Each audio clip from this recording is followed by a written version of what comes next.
Sentitore di muerta, chi? Oh, Adam, stia a scommezzare, dai. Che non vuoi passare l'autorizzato di polizia, il caffè. Ma sempre di pluica. Se pesta che senti com'è. Aspetta che voglio avvisare il tipo. Senti far coglione, ma va. Oh, senta, devo parlarlo. C'è la signora che sente odore cosa di morte vuole? qua. E lei non si sbaglia mai. Ma che morto. Mi creda. Ma vada. Che do... Via fai, bevidizia. 152. Porco boia! Oh signore. Chi lo sapeva che mi combinava questo?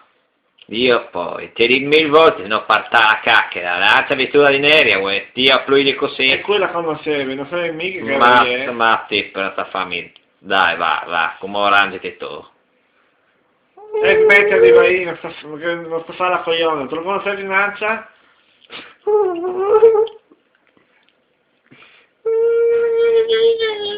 Razze piore, bagnere, tu sei.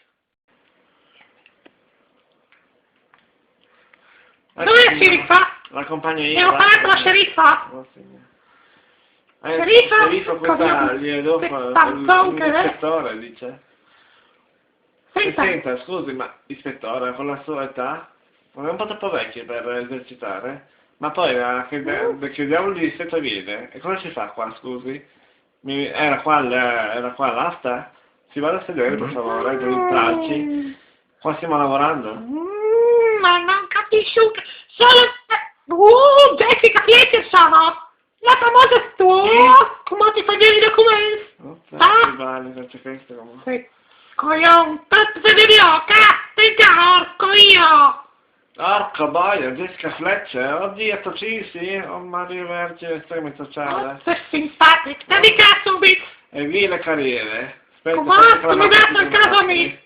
Oh Maria, fammi calmare prima che zampi qualche altro muore. Sia tu dit, il caso è mio adesso! Ma mi venderete? Ah, aspetta che arriva il vecchio. Oh, se non mi mai buongiorno a chi? Ma ciao come te?